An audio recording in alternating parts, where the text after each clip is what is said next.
Hi, in this video we are going to bind abstract variable to text widget. So currently we have text widget and we have also username one widget, and I want to default value add flutter, hello flutter, and I going to page practice, and the abstract variable I want to bind with this text. So for that I click on text and here search abstract. Abstract is visible here. I click on here and here flag and username. I select username, then text field is bind with abstract variable.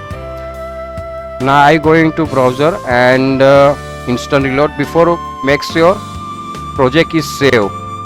After project save, we going to instant reload for checking out to reflection is working.